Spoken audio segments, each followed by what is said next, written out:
Olá, pessoal. Este é mais um Fala Carlão na prateleira de cima do agronegócio brasileiro. E esta entrevista faz parte da série Tempo de Comunicar Melhor. E quando eu pensei nessa série Tempo de Comunicar Melhor, eu tinha duas obrigações. Primeiro, conversar com o pessoal da Public, a minha turma de jornalistas, que vocês já devem ter assistido a entrevista. E segundo, de fora do Grupo Public, eu pensei, eu tenho que fazer. A minha obrigação é trazer aquilo que eu considero meu guru, aquele cara que é o top de linha quando a gente vai falar em comunicação do agronegócio. Então, eu tenho que abrir a série falando com o Demétrio Costa, que é diretor de redação de DBO Rural. Ô, Demétrio, obrigado pelo seu tempo, por ter aceitado o convite para falar aqui com a gente. Eu que agradeço, Carlão, mas pode cortar o exagero aí. Não, entende? Vamos aqui na batalha. Eu sou sempre exagerado, mas com você eu preciso, por obrigação, ser mais exagerado ainda. E tem muita gente que está começando, e eu te falei que essa prosa do tempo de comunicar melhor, eu tenho falado com gente, eu falei para você, a gente vai falar dos mais experientes e dos menos experientes. E aqui entre nós, eu queria que você falasse um pouquinho, viu, Demétrio? Até que para os menos experientes, que não nos conhecem, que não sabem da nossa trajetória, eu queria que você falasse um pouquinho da sua trajetória, porque você nem sempre foi um jornalista do agronegócio, né? Não, ao contrário, Carlão. Todo esse elogio seu a mim em relação à DBO, quer dizer, basicamente é a DBO. A DBO é muito maior do que eu, Carlão. A DBO é um conjunto de profissionais aí de primeiro time que a gente foi formando ao longo do tempo, que foram se agregando, tanto que nós temos aqui gente com 30 anos de casa, dos 38 da DBO, né? Uhum. Então, é um grande prazer, é uma grande conquista isso aí, em termos de comunicação no agro. Mas, na verdade, minha carreira de jornalismo começou simplesmente há uns 56 anos atrás, acredite se quiser, Carlão. Estou com 72, mas, na verdade, eu comecei aos 15 anos na Rádio Bandeirantes. E se quiser recuar um pouquinho a mais, bem um pouco mais, entende? Eu tenho, assim, como primeira lembrança, assim, mais ligada ao jornalismo, quando eu estava no primeiro ano do curso primário, na minha cidade, em 1956, eu me lembro de uma das primeiras aulas, a professora ir no quadro negro e desenhar o norte da África, o canal de Suez, entende? Para explicar que estava havendo uma guerra. Aquilo foi uma coisa que me impactou. A primeira vez que eu ouvi falar de uma guerra, era a guerra do Egito e Israel, a primeira guerra lá do Oriente Médio entre eles, envolvendo lá o canal de Suez. Se falou um pouco do que era o canal de Suez, contou um pouco o que era o norte da África. Então, aquilo, no primeiro ano de primário, já me mostrou que o mundo não era a minha cidade pequena de Uruçanga, era um negócio enorme e me atraiu muito, me impactou aquilo lá. E eu, desde o curso primário, sei lá, terceiro, quarto ano de primário, comecei a ficar um viciado em noticiário. O grande veículo da época lá era o rádio, que continua sendo um grande veículo até hoje, né? Uhum. Mas era, na verdade, a única coisa que chegava lá. Chegava o jornal, mas o jornal normalmente chegava no dia seguinte, o jornal de Porto Alegre, mas eu estava ainda nos primeiros anos de escola e tudo. E rádio era uma coisa que me fascinava e, por coincidência, até o meu irmão mais velho, o Odemar, já estava começando também em rádio, mas nessa altura lá não tinha nada a ver com o Odemar do rádio. Uhum. Mas, enfim, eu comecei a me interessar muito, e o Odemar, que estudava já fora, em Florianópolis, a capital de Santa Catarina, me mandava lá almanaque mundial, essa coisa toda. Então, eu ouvia o rádio e, ao mesmo tempo, quer dizer, com o almanaque mundial, eu tinha uma noção geral dos países, do sistema de governo, de quem era o presidente, quem era o primeiro-ministro, qual era a moeda. Quer dizer, eu fiquei com aquela chamada cultura de almanaque, e eu cresci com isso aí, né? Depois completei o que era, na época, o curso ginasial, que seria a primeira parte aí do fundamental, aliás, a segunda parte do fundamental, antes do colegial. E no colegial eu vim para São Paulo, essa altura o Isso, estamos falando em 1964, o Adhemar havia sido contratado como locutor esportivo e noticiarista da Rádio Bandeirantes de São Paulo, e eu vim em fevereiro de 1964, pouquinho antes da Redentora, da Revolução, lá do golpe militar. Eu vim para São Paulo e comecei a frequentar a Bandeirantes. O Adhemar me apresentou lá o departamento de jornalismo, o chefe do departamento de jornalismo, e eu acabei arrumando um lugar para trabalhar lá. Mas antes disso, eu tinha passado um ano em rádio em Itajaí com o Adhemar, e lá eu vivia o tempo todo dentro do departamento de jornalismo, que era uma coisa que desenvolvia essa paixão aí. Então, acompanhava tudo de notícias. E quando eu cheguei em São Paulo, caí dentro da Bandeirantes, que não era simplesmente uma rádio, né? Era a rádio que comandava, era como se a Globo do rádio naquela época, né? E eu tive essa oportunidade de começar, então, aos 15 anos, na Rádio Bandeirantes, quer dizer, do outro lado do balcão, como se diria. Eu, que era um fanático de ouvir noticiários de rádio, de repente eu estava do outro lado, escrevendo para quem estava ouvindo, né? Então, isso foi um privilégio grande que eu tive, quer dizer, aquela coincidência da oportunidade com a paixão pelo negócio, né? Então, esse foi o meu começo. Ô, Demetrio, o negócio é o seguinte, da Bandeirantes com 15 anos até a chefia, até a gente inaugurar a história de DBO, eu queria saber um pouquinho como é que foi isso aqui, dá uma resumida no que aconteceu, porque eu sei que você trabalhou muito e teve muitos empregos ao mesmo tempo, né? Exato, né? Do começo da Bandeirantes até o início da DBO foram 18 anos, cara, onde eu trabalhei em rádio, televisão, fiz um pouco de jornal, fiz assessoria de imprensa e também fiz a agência noticiosa internacional, onde eu era o tradutor, traduzia o noticiário internacional de espanhol, que depois era retransmitido para os clientes da agência, nos jornais e rádios de todo o Brasil. Um trabalho de responsabilidade, hein, Demetrio? Sim, tinha, mas os loucos eram que me entregavam essa responsabilidade, entende? Eu procurava dar conta da minha parte, mas era uma coisa de louco, porque, por exemplo, na Bandeirantes, em plena época de ditadura, eu com 15, 16 anos, eu reivindicava para mim, por exemplo, toda a cobertura do movimento estudantil. Eu era estudante, então, naturalmente, eu carregava um pouco nas tintas lá, em defesa dos estudantes e tudo isso em plena época de ditadura, né? Eu fico pensando nisso hoje, Dilon, esses caras eram uns doidos mesmo, porque para dar para um estudante escrever alguma coisa, de repente forçava um pouco a barra e tudo, né? Mas, enfim, eu trabalhei, então, em rádio, televisão, e cheguei a ter 5 empregos num determinado período, entende? Quer dizer, era uma época muito diferente de hoje, onde está difícil, às vezes, as pessoas conseguirem um emprego, mas naquela época era uma outra realidade. Então, eu trabalhava de manhã na Prefeitura de São Paulo como assessor de imprensa lá junto ao gabinete do prefeito, isso em 1972, por aí. Quem era o prefeito nessa época? O primeiro prefeito que eu trabalhei foi com Paulo Maluf, depois trabalhei com Figueiredo Ferraz e depois um pouquinho com Miguel Colassuano, que veio na sequência do Figueiredo Ferraz. Aí, de manhã, então, fazia a prefeitura, à tarde eu ia para o Sumaré, bairro do Sumaré, onde trabalhava na Tupi Difusora, eram emissoras de rádio. À noite ia para o Morumbi, onde eu fazia o telejornal da noite lá da Bandeirantes, escrevia, era editor internacional do Jornal da Bandeirantes.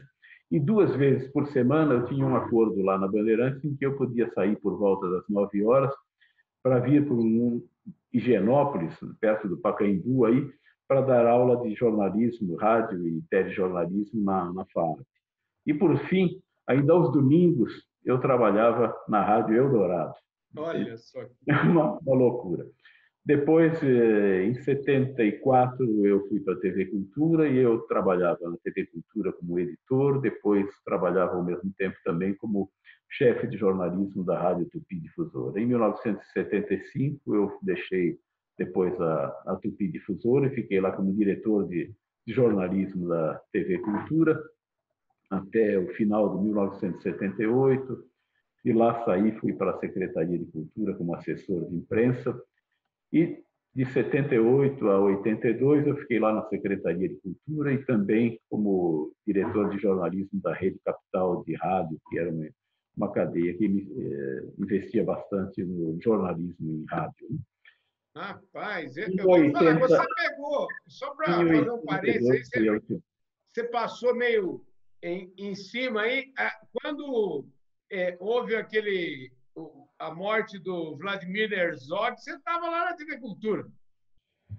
sim, o Vladimir era o diretor do departamento, eu era um dos editores, e nos fins de semana, inclusive, a gente se revezava. Um fim de semana ele ficava de plantão, outro fim de semana era meu. E naquele fim de semana em que ele acabou sendo preso, ele tinha antes me pedido para ficar, fazer para ele aquele fim de semana, que ele estava muito, muito tenso, muito preocupado, alguns amigos haviam sido presos e tudo mais. Então, eu digo, não, fica tranquilo, que eu vou. Existia uma campanha muito grande contra ele, contra o departamento de jornalismo lá da TV Cultura, na época, né? Acusados de comunistas e tudo. E naquele fim de semana, na sexta-feira, nós colocamos o telejornal da Cultura no ar. Eu fiquei até o fim acompanhando a apresentação do jornal, ele desceu um pouquinho antes, e quando terminou o jornal, eu desci, encontrei-o no pátio lá, cercado por dois agentes do DOPS, da Operação Bandeirantes, tal, que tinham ido lá para prendê-lo. Então, aquele momento assim de extrema tensão, porque era um período muito obscuro da nossa história, né? Conseguimos aquela noite uma mobilização lá de todos os colegas, um feito inédito naquelas circunstâncias, que era evitar que ele fosse preso à noite e tal. Entraram pessoas importantes aí negociando e tudo com as autoridades e conseguiram que ele pudesse se apresentar no dia seguinte de manhã, né? E, infelizmente, ele se apresentou, foi acompanhado pelo advogado até lá a Operação Bandeirantes, mas no sábado à noite veio a notícia de que ele tinha morrido, com aquela versão do suicídio, que na verdade nunca houve isso aí, né? Então ele não resistiu. Eu me lembro que na véspera dele, na sexta-feira à noite e tal, quando eu me despedi dele, quando já estava decidido que ele ia se apresentar de manhã, as últimas coisas que ele me disse, me abraçou e disse: espero que a gente possa conversar cavalheirescamente. Naturalmente não houve essa conversa, entende? Infelizmente. Mas isso foi um período terrível, né, que a gente vivia já naquele momento. O episódio do Vlado foi um episódio culminante. Eu imaginava até que fossem fechar o departamento de jornalismo lá da TV Cultura, mas continuávamos lá tocando o trabalho normalmente e tudo.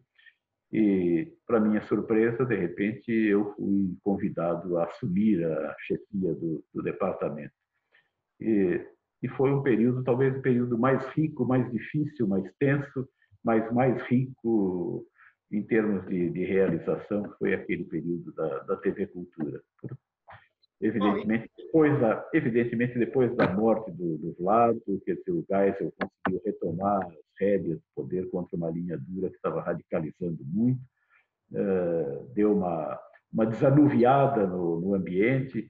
Mesmo assim, ainda era difícil fazer jornalismo, ainda existia muita censura e tudo, mas a gente conseguiu fazer, naquele período, na TV Cultura, um jornalismo que eu reputo de muita qualidade e do qual eu me orgulho muito de ter participado, entende? No momento que a gente achava que era o fim do jornalismo na cultura, nós conseguimos manter isso aí num bom patamar até a minha saída lá no final de 1978, quando eu deixei a direção de jornalismo, mas não cheguei a sair da TV Cultura. Continuei lá como editor internacional e depois mudei para a Secretaria de Cultura, que era, na verdade, a Fundação Padre Anchieta, que tocava a TV Cultura, tinha esse vínculo com a Secretaria. Então, me transferi para a Secretaria. E lá eu fiquei até 1982, quando surgiu a DBO.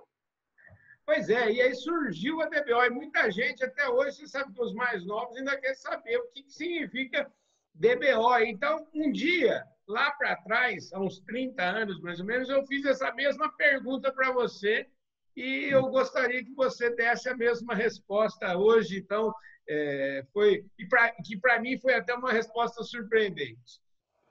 Na verdade, a DBO não surgiu para ser o que é hoje a DBO, né? A DBO foi uma ideia do Odemar, Odemar e o Daniel, meus dois irmãos, que além de jornalistas eram leiloeiros rurais e bastante atuantes naquele período.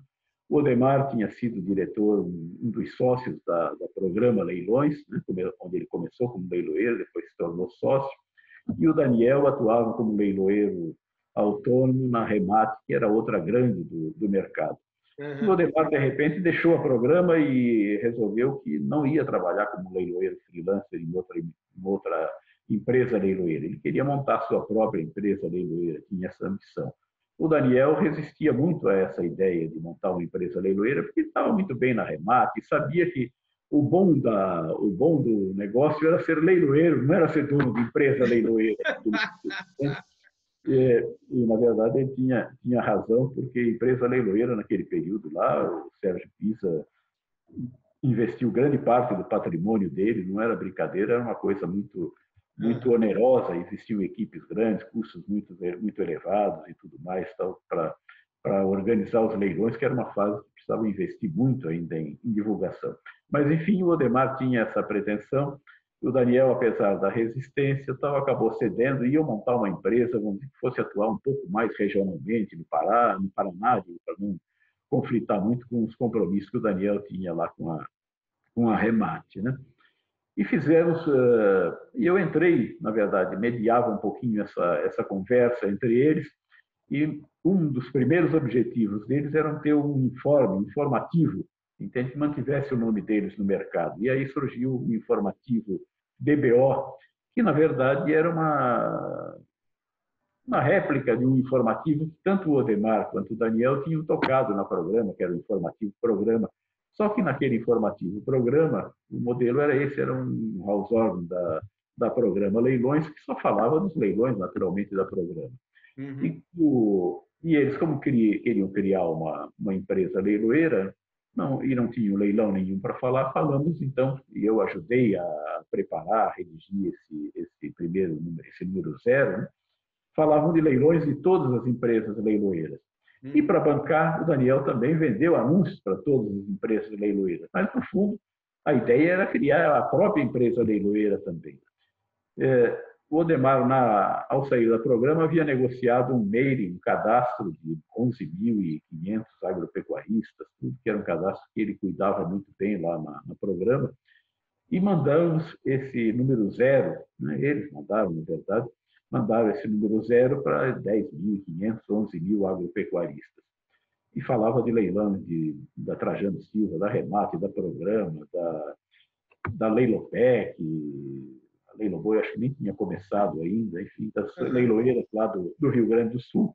E leilões de todas as empresas, e tinha inclusive uma agenda de leilões de todas essas empresas. Isso aí, quando chegou na mão dos produtores, teve uma repercussão, uma aceitação excelente, porque, enfim, não se falava de uma empresa só, falava de todo o mercado, né? A repercussão foi tão boa que o Odemar e o Daniel se sensibilizaram com aquilo e disseram, não, então deixa de lado essa coisa da empresa leiloeira, resolveu todo o dilema que eles tinham, entende? E vamos fazer um veículo, vamos fazer o jornal mesmo, um jornalzinho, né? Aí eu cheguei e disse para o Odemar, bom, se é para fazer então um jornal, vamos mudar esse negócio informativo DBO, não é nada, né? Vamos botar um nome de jornal de leilões, qualquer coisa assim e tal.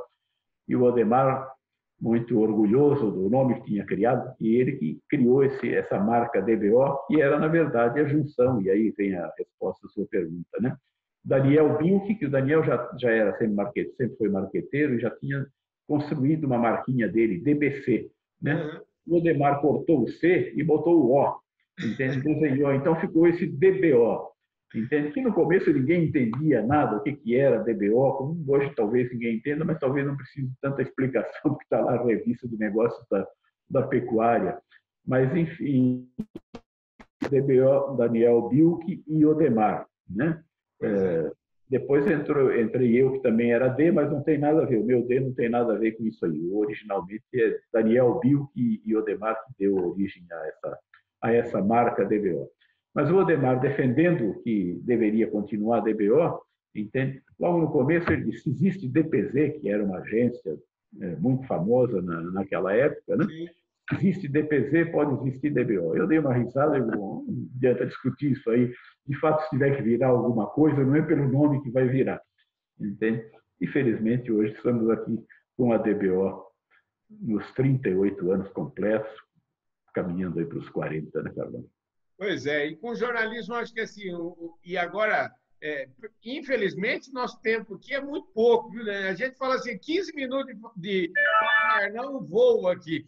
Mas para a gente já, vamos dizer assim, a gente já deu um sobrevoo aí, e eu gostaria que você falasse um pouquinho sobre esse tema, né, que é o tempo de comunicar melhor. Afinal de contas, a gente vive no mundo do agronegócio, todo mundo falando que o agro não se comunica bem, que o agro é isso, que o agro é aquilo, né? Mas o agro, eu acho que tem um valor imenso, né? Construir o agronegócio, por exemplo, construiu uma reputação extraordinária, tem uma revista como a DBO, e tem outras aí no mercado, enfim, veículos de televisão focados. Enfim, será que o agronegócio não se comunica bem mesmo, Demétrio? Em que ponto que nós falhamos? Porque eu me sinto parte disso. Então, eu queria que você fizesse uma avaliação disso, do que é que nós estamos falando, no final de contas. Eu acho que é o seguinte, Carlão, acho que existem duas coisas. O agro se comunica com o resto da sociedade, esse não é um papel nosso do veículo, né? Mas o agro, eu acho que se comunica muito bem dentro dele. Como você disse, tem vários veículos, tem os canais de televisão dirigidos para o agro, quer dizer, do agro para o agro, eu acho que a comunicação tem sido boa, tem uma diversidade de plataformas e tudo, né? A queixa que normalmente se faz, que o agro não se comunica bem, é que, de fato, a culpa não é do agro, é o resto da sociedade que tem que reconhecer, eu acho, a importância do agro, né? E os grandes veículos, os grandes jornais e tal, mostrar um pouco mais essa realidade. Senão, não há dinheiro que dê conta de você montar campanhas para esclarecer o que é o agro. Quer dizer, a sociedade que tem que reconhecer e que eu acho que começa a reconhecer um pouco mais, e não é possível que não venha a reconhecer um setor que tem alavancado a economia como o agro, né? Mas eu acho que dentro do próprio agro, que é a comunicação do agro com o agro, essa aí eu acho que ela é bem feita, temos muitos veículos aí, eu acho que a gente se orgulha aqui muito na DBO por ter eleito, né, desde o início, quer dizer, uma coisa bem focada. Inicialmente nós tratávamos só de leilão, os primeiros 2, 3 anos da DBO praticamente era só leilão que a gente tratava. E depois não deixamos de ser exclusivamente só leilão, entende? Mas o que vinha mais, o que complementava era também sempre ligado à pecuária, aí pecuária de corte, pecuária leiteira e criação de equinos, né? E depois, quer dizer, pecuária leiteira e equinos foram ficando pelo caminho, porque a gente se identificou cada vez mais, quer dizer, e essa é a grande marca nossa hoje, que é essa ligação com a pecuária. Mas são praticamente esses 38 anos aí de especialização, e é um setor que me fascinou desde o começo, entende muito mais a área de agricultura e tudo, né? Então, nós não deixamos de hoje acompanhar o que acontece na área de agricultura, os fatos mais relevantes, tanto na agricultura quanto na pecuária leiteira, mas fazemos isso numa das plataformas nossas, que é o portal DBO. Na revista é eminentemente agricultura e assim vamos continuar. Pois é, e falando para a gente encerrar aqui, que nosso tempo já acabou, infelizmente, eu queria saber de você como é que a gente já teve nós conversamos muito já há muitos anos, sempre falando para que lado vai o impresso, como é que será que a gente aprende a fazer dinheiro com o digital? Eu queria que você fizesse uma reflexão em cima disso, até aproveitando esses 5 meses, né, vamos dizer assim, fomos todos nós empurrados para dentro da piscina digital, como eu tenho falado, né? E como é que anda o seu aprendizado de estudo e para onde que você está enxergando aí esse mundo? Eu acho que o impresso realmente está em xeque, não no agro, de modo geral, em todos os veículos, no mundo inteiro, observa-se essa pressão muito grande e são poucos os exemplos assim de veículos que estão conseguindo dar volta disso, se manter fortes ainda no impresso. Na área de revistas, eu acredito que a DBO continuará com o seu veículo impresso ainda por um bom tempo. Acho que há um espaço para ele. Naturalmente, nós temos que ir mudando um pouco isso aí, né? Há uma complementariedade que nós vamos ter que ter cada vez maior, entende, entre o impresso e o digital. Eu acho que há coisas que são inerentemente importantes ter o impresso, para o sujeito poder olhar, conferir, de repente, uma tabela, fazer um estudo. Não que isso não possa ser feito no digital, mas eu acho que o impresso, nesse caso, é até mais confortável. Mas, evidentemente, muita coisa, quer dizer, que hoje está no impresso, ela pode ser melhor apresentada no digital. E é esse modelo que, na verdade, não existe receita de bolo. Cada um tem que construir o seu. Nós estamos nos dedicando aqui muito profundamente a trabalhar nisso, né? Mas só para complementar, em relação a essa questão do digital, do distanciamento e até o que nós estamos fazendo agora, nós aqui na DBO estamos sentindo muita falta de poder ir ao campo, porque a gente não fez a DBO de gabinete, entende? A DBO, quer dizer, ela tem essa riqueza que tem pelo tete-a-tete com o produtor, na visita às fazendas e conferir. Quer dizer, a gente até pode fazer, podemos conversar aqui longamente e tudo, mas nada substitui, entende, o estar no local e poder estar enxergando as coisas, questionando isso ou aquilo, tal que você vai encontrando andando numa fazenda, como nossos repórteres fazem o tempo todo, agora com esse intervalo, né?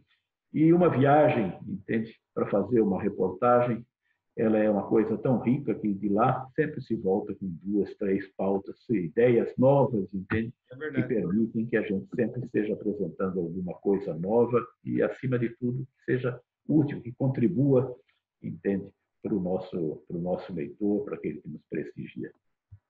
Maravilha. Demetrio, eu queria te agradecer imensamente, dizer que é uma pena esse programa ter só 15 minutos, mas eu acho que nós já falamos uns 30 aqui também. Eu queria te agradecer imensamente enfim, e deixar meu profundo agradecimento, meus parabéns por tudo que eu aprendi com você e também por tudo que você continua ensinando a gente. Toda vez que eu pego uma edição da DBO em mãos, é sempre um grande aprendizado. Muito obrigado.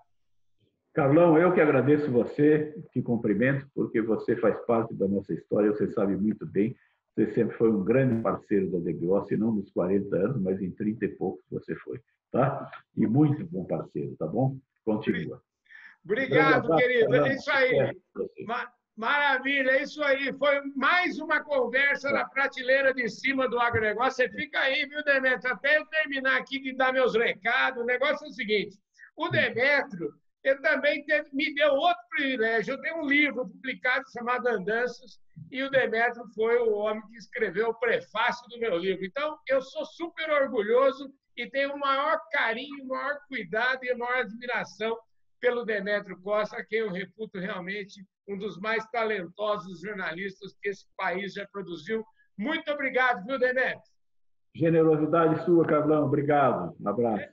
É isso aí, pessoal. Esse foi mais um Fala Carlão na prateleira de cima do agronegócio brasileiro. E se você estiver aí no YouTube, aproveita agora, se inscreve no nosso canal, aperte o sininho para você receber todas as nossas notificações, deixe o seu like, deixe o seu comentário e compartilhe esse vídeo com todos os seus amigos. Um forte abraço e eu vejo todos vocês no nosso próximo programa. Fui!